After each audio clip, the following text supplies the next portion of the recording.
हिम्मत ना खोना अभी बहुत आगे जाना है। हिम्मत ना खोना अभी बहुत आगे जाना है। जिन्होंने कहा था तेरे बस का नहीं है, उनको भी करके दिखाना है। हेलो दोस्तों, मैं हूं आपका भाई, आपका दोस्त मैकदेव मनीष सर। अभी हम लोग पढ़ रहे हैं एनसीईआरटी बुक का समांतर श्रेणी एक्सरसाइज 5.1। चलिए दोस्तों, इसी के साथ मैं अपना वीडियो स्टार्ट करता हूं।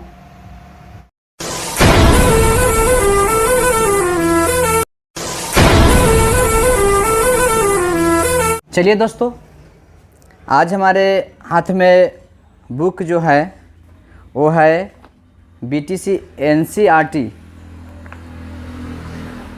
जो चैप्टर हम लोग पढ़ रहे हैं अभी समांतर श्रेणी एक्सरसाइज 5.1। चलिए दोस्तों, आप लोग देखिए क्वेश्चन पहिलका का क्या क्या कह रहा है। इसमें पहिलका क्वेश्चन है कह रहा है कि प्रत्येक किलोमीटर के बाद का टैक्सी का किराया, जबकि प्रथम किलोमीटर के लिए किराया 15 रुपये है और प्रत्येक अतिरिक्त किलोमीटर के लिए किराया 8 रुपया है।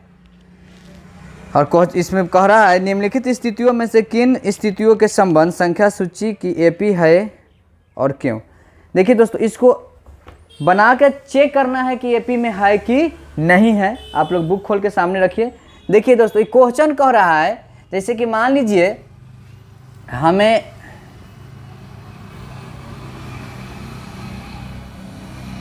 यहाँ से यहाँ जाने में खर्चा किराया लग रहा है कितना, 15 रुपया। कितना लग रहा है, मतलब इस जगह से इस जगह पर जाने पर किराया मतलब मुझे टैक्सी वाला के देना पड़ता है 15 रुपया। और फिर यहाँ से यहाँ जब जाते हैं तो उसमें 8 रुपया की क्या होती है, क्वेश्चन में कह रहा है कि 8 रुपया बढ़ोतरी होती है, यानी बढ़ते चल जाता है। तो इसमें क्या, जैसे मान लीजिए कि यहाँ से यहाँ आया तो हमको 15 रुपया लगा। अब यहाँ से यहाँ जाने में कितना रुपया लगेगा, तब 15 रुपया और 8 रुपया हम जोड़ देंगे, तब 15 5 20 और 3 23 रुपया हो जाएगा। कितना हो जाएगा दोस्तों, 23। अब मान लीजिएगा अगर यहाँ से यहाँ जाना है तो क्या करेंगे, तो फिर कितना हो जाएगा, 23 में हम कितना बढ़ जाएगा, 8। तो 23 में 8 बढ़ जाएगा, तो 23 को और 7 30 और 1 31 रुपया हो जाएगा। कितना हो जाएगा दोस्तों, 31 रुपया हो जाएगा। ऐसे क्या हो जाएगा, बढ़ते चल जाएगा। लेकिन हम क्या बताएं कि समांतर श्रेणी में है कि नहीं है, तो 3 गो पद निकालेंगे। 3 गो पद में हमको पता चल जाएगा कि वो समांतर श्रेणी में है कि नहीं है। ये तो समझ गए। अब देखिए यहाँ पे लिखेंगे कि दिया है, क्या है, दिया है कि प्रथम किलोमीटर की किराया, प्रथम किलोमीटर की किराया कितना है, 15 रुपया है। इसको हम चाहेंगे तो A1 मान सकते हैं। A1 इसको ए भी लिख सकते हैं, चाहे A1 भी लिख सकते हैं। कितना, 15 रुपया। उसके बाद में फिर द्वितीय किलोमीटर की किराया क्या हो जाएगा, A2 मान लेते हैं। कितना है, 23 रुपया है। तो कैसे आया है, तो 15 रुपया में 8 रुपया जोड़े हैं तो 23 रुपया आया है। कितना आया है, 23। यानी A2 जो निकलेगा मेरा कितना निकल जाएगा, 23 रुपया है। ठीक है दोस्तों, निकलेगा। अब देखिए, अब तृतीय किलोमीटर देखिए, तृतीय किलोमीटर की किराया जो है मेरा, उसको हम A3 से लिख सकते हैं। कितना हो जाएगा, 23 रुपया और 8 रुपया, कितना हो जाएगा, 31 रुपया। यानी A3 जो मेरा निकला है वो 31 रुपया निकला है दोस्तों। ठीक है, यहाँ तक तब समझ गए ना। अब मुझे पता करना है कि समांतर श्रेणी में है कि नहीं है। अब समांतर श्रेणी ज्ञात करने के लिए क्या सूत्र होता है, हम तो पहले बताइए दिए थे। तो चलिए चेक करते हैं कि है कि नहीं है। तो लिखेंगे सार्व अंतर बराबर क्या होता है, D1 बराबर क्या होता है, A2 माइनस A1। तो A2 मेरा कितना है, 23 रुपया है, और A1 मेरा 15 रुपया है। तो घट के कितना आएगा, 8 रुपया। यानी D1 जो मेरा निकल गया, 8 रुपया निकल गया। फिर अब चेक करेंगे, D2 बराबर होता है A3 माइनस A2। तो A3 मेरा 31 रुपया है और A2 मेरा 23 रुपया है। तो 31 में से 23 गया, कितना बचेगा, 8। अब देखिए क्या है कि D1 भी मेरा 8 आ गया और क्या है D2 भी मेरा कितना आ गया 8 आ गया, क्योंकि दोनों बराबर है, ये मेरा समांतर श्रेणी में है। लिखेंगे D1 बराबर D2, अतः इसका सार्व अंतर समान है, इसलिए यह क्या है AP है या समांतर श्रेणी में है। ठीक है दोस्तों, बन गया। ठीक है, अब अगला क्वेश्चन देखिए क्या कहता है। ये बारी है, क्वेश्चन पढ़ते हैं। कह रहा है कि किसी बेलन में उपस्थित हवा की मात्रा जबकि वायु निकालने वाला पंप प्रत्येक बार बेलन की शेष हवा 1/4 भाग बाहर निकाल देता है। अच्छा चलिए दोस्तों, क्वेश्चन तो हम लोग पढ़ लिए। क्वेश्चन बनाने से पहले को समझिए। देखिए क्या है, इस क्वेश्चन क्या कह रहा है।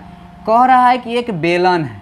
क्या है दोस्तों, ये समझिए कि एक बेलन है, इसमें हवा भरा हुआ है। अब कितना हवा भरा हुआ है इसे वो नहीं कह रहा है। इसमें एक बार में 1/4 भाग जो होता है ना वो बाहर निकल रहा है। समझिए कि इसमें हवा है। अब दर्शा तो नहीं रहा है कि इस बेलन में कितना हवा है, दर्शाता तो कोई बातें नहीं रहता ना। अगर दर्शा देता तो कोई बातें नहीं रहता। ठीक है दोस्तों, चलिए नहीं दिया है कोई दिक्कत नहीं, मान लेंगे इसको। लिखेंगे माना कि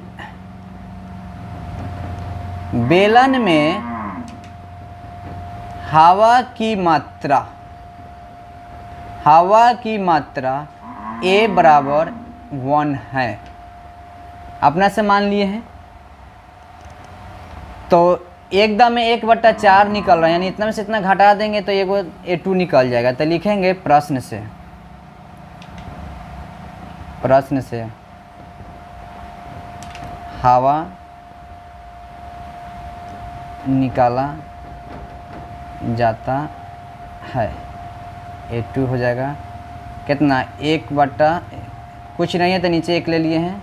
इसका लघुत्तम आएगा 4, तो 4 एकम 4 1, तो 4 में से ये कितना हो गया 3/4, यानी A2 बराबर कितना निकल गया 3/4। A2 जो मेरा निकल के आया कितना आया 3/4। फिर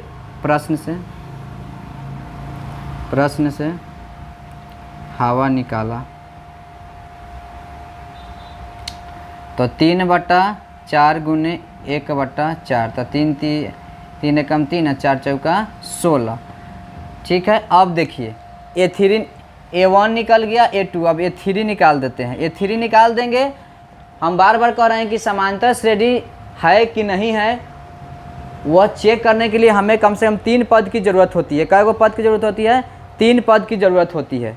तो चलिए तो हो जाएगा तो ना 3/4,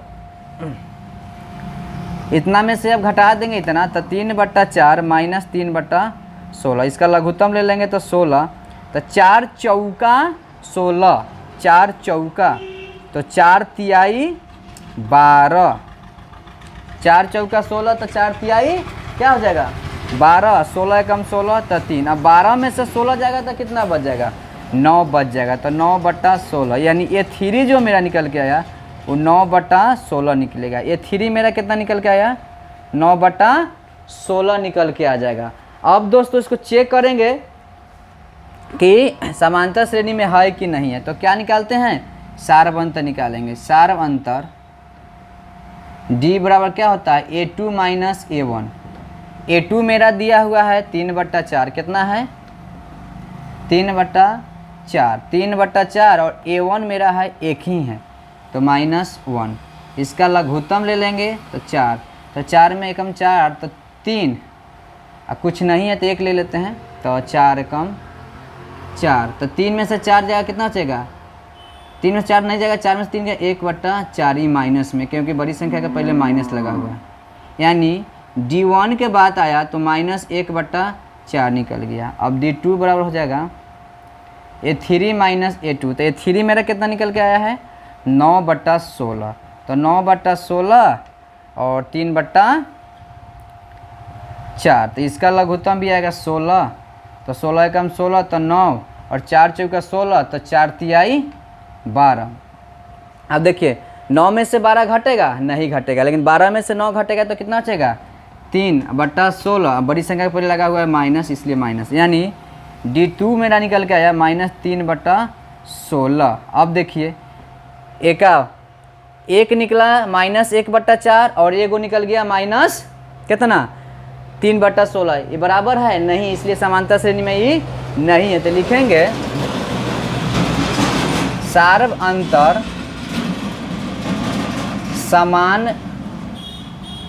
अंतर समान नहीं है, इसलिए यह AP में नहीं है। ठीक है दोस्तों, बन गया इसका आंसर। ठीक है, समझ लीजिए 2 नंबर हो गया हम लोग समांतर श्रेणी के 5.1 के दूसरा का कंप्लीट हो गया। अब देखिए तीसरा का क्वेश्चन क्या कर रहा है। ठीक है दोस्तों, तीसरा का देखिए क्वेश्चन क्या कर रहा है।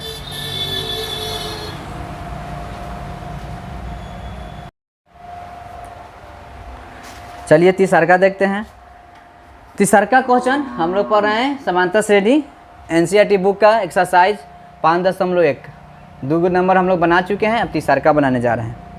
कह रहा है कि प्रत्येक मीटर की खुदाई के बाद, आप लोग किताब सामने रखिए, सब समझ में आ जाएगा, समझा देंगे हम, टेंशन मत लीजिए। खाली आप बुक सामने खोल के रखिए, क्योंकि क्वेश्चन लिखने में बहुत समय लगता है, इसलिए क्वेश्चन हम बोर्ड पे नहीं लिखते हैं, पढ़ के समझा देंगे। कह रहा है कि प्रत्येक मीटर खुदाई के बाद एक कुआं खोदने में आई लागत, जबकि प्रथम मीटर खुदाई की लागत 150 रुपया है, और बाद में प्रत्येक मीटर खुदाई की लागत 50 रुपया क्या होती है, बढ़ती जाती है। तो इसको चेक करना है कि समांतर श्रेणी में है कि नहीं। दोस्तों ये पहले का लेखन है, गड़िए वाला किराया लेखन है। क्या है जानते हैं क्वेश्चन क्या है? कह रहा है कि एक कुआं है, देख लीजिए फिगर तो ऐसे नहीं आता बनाने, लेकिन चलिए समझ लीजिए कि कुआं है। अब समझिए कि यहाँ से यहाँ खोदने में, समझिए कि यहाँ से यहाँ खोदने में हमको 150 रुपया लग रहा है, 150 रुपया देना पड़ रहा है। अब समझिए ना कि अगर कोई काम अगर हम लोग ड्यूटी करते हैं, समझ लीजिए कि 8 बजे से 8 बजे ले, तो 12 घंटा हो गया। उसके बाद जो हम लोग जो ड्यूटी करते हैं तो ओवर टाइम होता है, तो उसका अलग से चार्ज मिलता है ना। वही काम यहाँ कर रहा है, मतलब यहाँ से यहाँ खोदा तो उसको 150 रुपया मतलब लेगा, और वह अगर यहाँ से यहाँ खोदेगा तो क्या कर रहा है कि पर मीटर कर रहा है कि प्रत्येक मीटर, हाँ जब 1 मीटर बढ़ते जाएगा तो 50 रुपया क्या होगा इसका बढ़ते जाएगा। जब मान लीजिए कि यहाँ से यहाँ खोदेंगे तो कितना आएगा, तो 150 रुपया तो यहाँ का यहाँ था, उसमें 50 रुपया हम जोड़ देंगे तो कितना हो जाएगा 200 हो जाएगा। मान लीजिए कि अगर यहाँ से 1 मीटर और बढ़ा देंगे तो कितना रुपया लेगा, 200 रुपया और 50 रुपये, तो कितना हो जाएगा 250 रुपया हो जाएगा। कितना हो जाएगा दोस्तों 250 रुपया हो जाएगा। बस हो गया, ये तो बन गया। अब तो समझ लीजिए कि A1 हो गया, A2 हो गया, A3। अगर मान लीजिए कि अगर इससे आगे 1 और मीटर बढ़ाता तो कितना हो जाता, बताइए आप लोग सोचिए कितना हो जाता। हाँ कितना होता, 250 में 50 रुपया जोड़ते तो कितना होता 300 रुपया था। बहुत अच्छा, आप लोग तो समझ गए, वेरी गुड। चलिए बहुत अच्छा, ऐसा ही समझिए। ठीक है दोस्तों, और आप लोग मेरे चैनल पे नए हैं तो मेरे चैनल को सब्सक्राइब और लाइक अपने दोस्तों के पास शेयर जरूर कर दीजिए, ताकि वो लोग भी समझ ले और पढ़ ले। ठीक है दोस्तों, और कहा दे एग्जाम में हर साल ऐसा क्वेश्चन देता है, मतलब और मैथ हम बताए हैं ना कि सारा कंसेप्ट आपको क्लियर करता चलेंगे। थोड़ा भी डाउट नहीं होगा कि यह और कहाँ से आ गया। अगर थोड़ा भी डाउट है तो मेरे कमेंट में कर दीजिए कि हाँ सर यहाँ से सर कैसे से आया है। आपका पर्सनल वीडियो बना के आपके व्हाट्सएप पर फिर डाल देंगे और व्हाट्सएप पर भी समझा देंगे। ठीक है दोस्तों, और एक बात और कह रहे हैं कि हम तो ऑफलाइन पढ़ाते हैं, तो जिसमें मेरे स्टूडेंट सब कहा देता है कि सर माइनस प्लस थोड़ा ये चलते, थोड़ा ऑनलाइन में थोड़ा दिक्कत होता है कि कोई कहने वाला तो होता नहीं है। अगर माइनस प्लस थोड़ा इधर उधर होता होगा तो थोड़ा आप लोग अपने से थोड़ा फोकस कर लीजिएगा, डाउट मतलब ख़त्म कर लीजिएगा, क्योंकि कंसेप्ट जरूरी है। हम सिर्फ कंसेप्ट आपको दे रहे हैं कि कैसे बनता है क्वेश्चन क्या कह रहा है। ठीक है दोस्तों, अब देखिए तो यहाँ तो आराम से हो जाएगा। मेरा क्या हो गया, A1 जो है, A1 मेरा कितना है, A1 मेरा 150 रुपया हो गया। चलिए देखिए तो कितना आसान से बन जाएगा। A2 मेरा 200 रुपया हो जाएगा, बहुत अच्छा। और A3 मेरा कितना हो जाएगा 250 रुपया हो जाएगा। और A4 मेरा कितना हो जाएगा 300 रुपया हो जाएगा। दोस्तों बस मुझे 3 को सिर्फ स्टेप निकालेंगे तो खुद पता चल जाएगा कि वो समांतर श्रेणी में है कि नहीं है। चलिए चेक करते हैं, लिखेंगे सार्व अंतर D1 बराबर होता है A2 माइनस A1। दोस्तों पहला ही बता दिए हैं, इसको T2 माइनस T1 भी बोल सकते हैं, या दूसरा पद माइनस पहला पद भी इसको लिख सकते हैं, कोई दिक्कत नहीं है सर जी। अब देखिए A2 मेरा कितना है, तो 200 रुपया। A2 मेरा कितना है, A2 मेरा 200 है, तो 200 और में से 150 चल गया तो कितना हो जाएगा 50। D1 मेरा निकल के आया 50। चलिए अब D2 देखिए, D2 बराबर क्या होता है A3 माइनस A2। तो A3 मेरा कितना है 250 है, उसमें से A2 200 घटा देंगे तो कितना आ जाएगा 50। D2 मेरा कितना निकल के आ गया 50। चलिए दोस्तों इसको भी लिख दिए तो बनाइए देते हैं। देखिए अब D3 बराबर क्या हो जाएगा, मेरा हो गया, यहाँ देखिए दोनों मैच कर गया ना, समांतर श्रेणी में है। अब D3 बराबर हो जाएगा क्या A4 माइनस A3। तो A4 मेरा कितना है 300 है, तो 300 में से 250 घटा देंगे तो कितना बचेगा, कितना है 250, तो कितना बचेगा 50। देखिए दोस्तों सब मिल गया ना, D3 भी कितना आ गया 50 आ गया।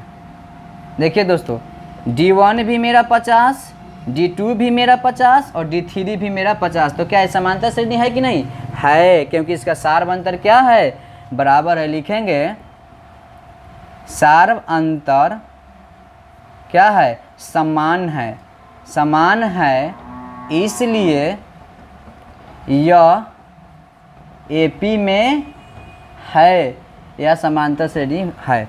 देखिए दोस्तों बन गया ना, है ना आसान, बहुत मस्त है ना। चलिए ठीक है, अब देखिए अगले का देखते हैं 4 नंबर क्वेश्चन क्या कर रहा है दोस्तों। 4 नंबर हल करते हैं। खाते में प्रत्येक वर्ष का मिश्रण धन जबकि 10,000 रुपये की राशि 8% वार्षिक की दर से चक्रवृद्धि ब्याज पर जमा किया जाता है। अब दोस्तों देख लीजिए, आप लोग तो चक्रवृद्धि ब्याज तो पहला ही पढ़े होइएगा ना। चलिए इसको मिटा देते हैं। चलिए अब चक्रवृद्धि ब्याज तो हम लोग पहला ही पढ़ चुके हैं, बचपने में हमारे सर लोग सिखा दिए हैं। और सर नहीं सिखाए हैं तो कोई दिक्कत नहीं है, आज मनीष सर जी सिखा देंगे, काहे टेंशन ले रहे हैं, हम है ना। हम है तो फिर गम क्या है, क्या डरने की क्या बात है, कुछ नहीं। चलिए तो एकदम, अरे भैया कह रहे हैं ना हंसते हंसते बनेगा, एकदम चुटकी में बनेगा। देखिए दोस्तों चक्रवृद्धि ब्याज किसको कहते हैं, जैसे मान लीजिए कि हम किसी से कर्जा लेते हैं, स्वाभाविक बात है कि हमारे गांव समाज में सब कोई कर्जा देता है और कर्जा लेता है। ठीक है दोस्तों, काफ़ी गर्मी है, थोड़ा पानी पी लेते हैं।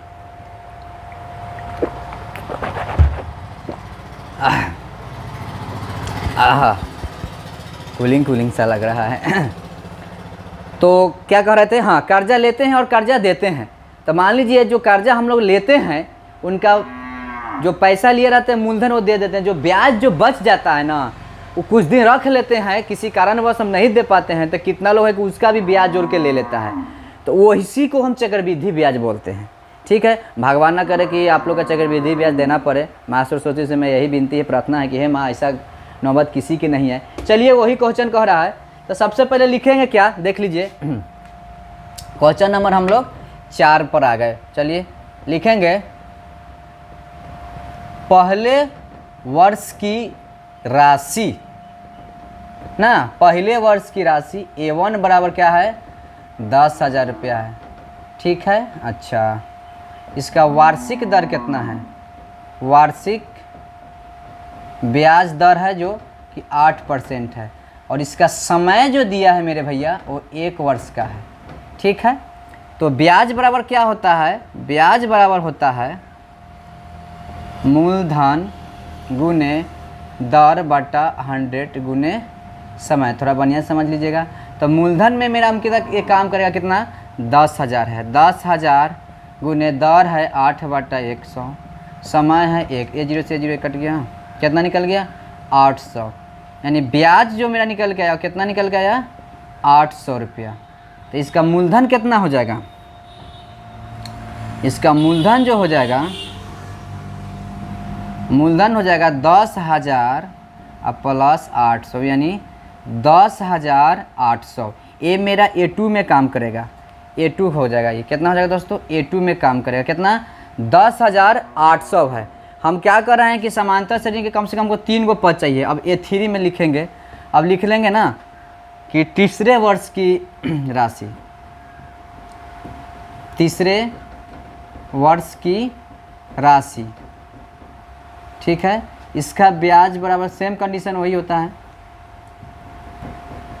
ब्याज बराबर हो जाएगा मूलधन गुने दर बटा 100 गुने समय।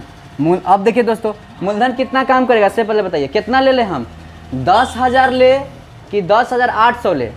तो आप कहेंगे सर जी 10,800 था। हाँ, हम भी कहेंगे कि हाँ बाबू 10,000 मेरा 800 होगा। और दर तो वही है, कितना 8% है। समय भी एक बार 0 से 0 0 से 0 कट गया। कितना आ जाएगा इसके 108 में हमें गुना करना है कितना 8 से, तो 8 × 64, यानी इसका आएगा 864 रुपया ब्याज। इसका ब्याज कितना निकल के आएगा 864। तो इसका मूलधन टोटल कितना हो जाएगा, इसका मूलधन जो हो जाएगा टोटल कितना हो जाएगा 10,800 प्लस 864, 10,800 प्लस 864 तो 11,664 हो जाएगा, 11,664 यानी A3 का। A3 जो मेरा निकल के आया, कितना निकल के आया 11,664 निकल के आया दोस्तों। अब देखिए इसका सार अंतर निकाल देंगे कि समांतर श्रेणी में है कि नहीं है। चलिए चेक कर लेते हैं। तो सार अंतर बराबर होगा, सार अंतर D1 बराबर होता है A2 माइनस A1।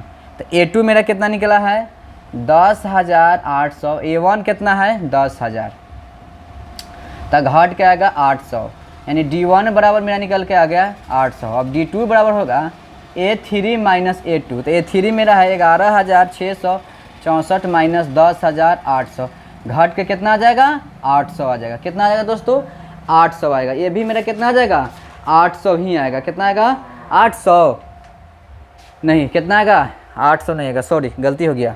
11,664 में से 10,800 घटाएगा तो 8 कितना आएगा 864 ही आएगा, यही आएगा 864। अब देखिए दोस्तों D1 मेरा 800 है और D2 मेरा जो निकल के आया वो कितना है 864 है। क्या दोनों बराबर है? तो आप कहिएगा नहीं, नहीं है, इसलिए समांतर से, इसलिए यह AP में नहीं है, AP संख्या में नहीं है।